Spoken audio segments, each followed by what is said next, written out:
Selamat pagi jemaat yang terkasih di dalam Tuhan. Kiranya senantiasa Bapak Ibu dan saudara-saudari sekalian boleh ada di dalam lindungan Tuhan, pertolongan dan juga penyertaan Tuhan. Serta tentunya ada sukacita dan juga damai sejahtera daripada Tuhan kita Yesus Kristus. Bapak Ibu yang dikasihi oleh Tuhan, kita tahu bahwa di dalam masa-masa pandemi sampai hari ini kita berkumpul bersama dengan keluarga kita. Namun tentunya tidak sedikit dari kita yang mengalami banyak problem, mengalami banyak pergumulan ya di dalam keseharian kita bertemu dengan keluarga kita. Bisa jadi kita sempat mengalami kebosanan. Bisa jadi di dalam keluarga kita juga mengalami pertengkaran. Bahkan di dalam keluarga juga tidak memungkiri bahwa kita mungkin ada begitu banyak pergumulan antara suami, istri, anak yang tidak dapat diceritakan sehingga membuat kekecewaan dan lain sebagainya. Namun di masa pandemi ini sungguh-sungguh kita sangat mengharapkan keluarga kita menjadi sebuah keluarga yang senantiasa rukun, menjadi keluarga yang senantiasa boleh saling melengkapi satu dengan yang lain, bahkan menjadi keluarga yang senantiasa boleh menguatkan bahkan menghiburkan di tengah-tengah masa pandemik ini. Pada pagi hari ini kita mau bersama-sama belajar dari satu kebenaran firman Tuhan di dalam 1 Raja-Raja pasalnya yang ke-11 ayatnya yang ke-38. Firman Tuhan mengatakan, "Dan jika engkau mendengarkan segala yang kuperintahkan kepadamu dan hidup menurut jalan yang kutunjukkan dengan melakukan apa yang benar di mataku, dengan tetap mengikuti segala ketetapan dan perintahku, seperti yang telah dilakukan oleh hambaku Daud, maka aku akan menyertai engkau. Dan aku akan membangun bagimu suatu keluarga yang teguh, seperti yang kubangunkan bagi Daud. Dan aku akan memberikan orang Israel kepadamu. Dan untuk itu aku akan merendahkan keturunan Daud, tetapi bukan untuk selama-lamanya." Nah, Bapak Ibu yang terkasih di dalam Tuhan, Allah kita ini adalah Allah perjanjian. Sebagai bagian dari perjanjiannya, Dia adalah Allah yang peduli tentunya dengan keluarga. Dan setiap kita pada mulanya pun memiliki keluarga. Baik anak cucu kita adalah bagian daripada perjanjian Allah.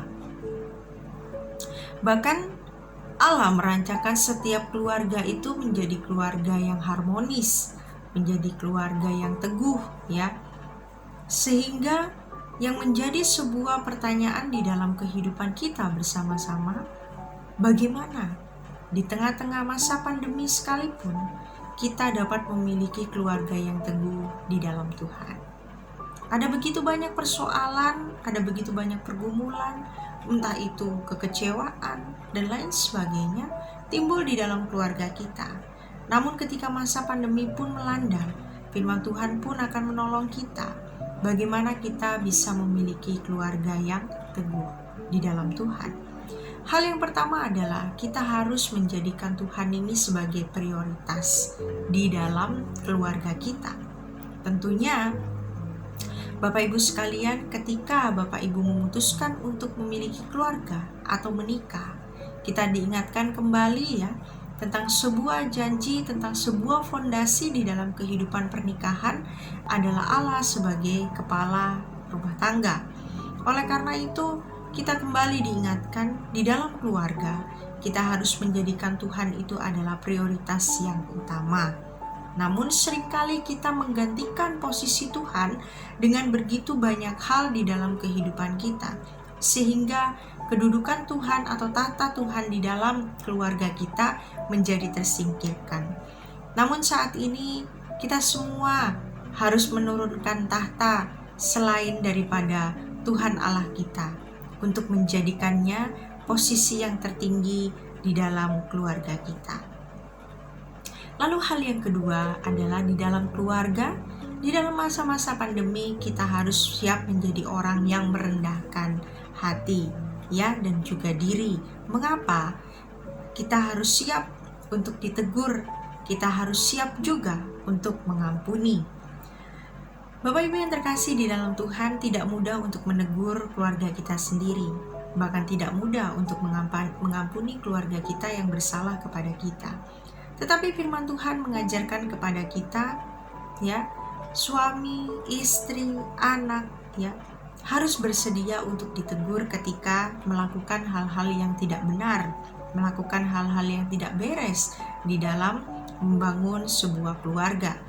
Teguran di sini bukan soal tentang siapa yang lebih rohani atau tidak rohani, atau siapa yang lebih tua ataupun siapa yang lebih muda. Tetapi ini lebih kepada hal mengingatkan satu dengan yang lain.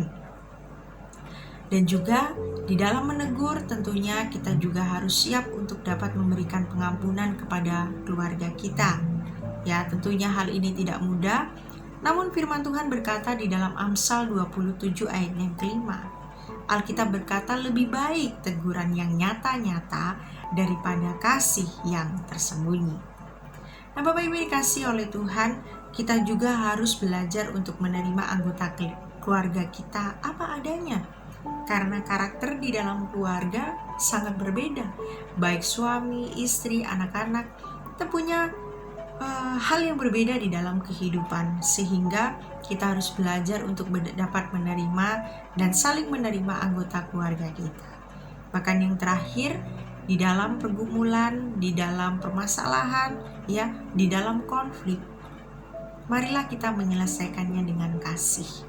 Nah, Bapak Ibu dikasih oleh Tuhan, ketika kita menghadapi sebuah kenyataan, ada konflik di dalam kehidupan keluarga kita, marilah kita tetap kuat, kita tetap menjadi orang yang bertahan dan bersandar kepada Yesus Kristus Tuhan kita, sehingga konflik di dalam keluarga kita menjadi sesuatu hal yang dapat kita selesaikan tidak dengan emosi, amarah, ataupun kebencian, tetapi kita mau menyelesaikannya dengan kasih yang berasal daripada Tuhan. Biarlah firman Tuhan pada pagi hari ini menolong kita untuk senantiasa boleh, ya, memiliki keluarga yang teguh bahkan di tengah-tengah masa pandemi. Tuhan Yesus memberkati.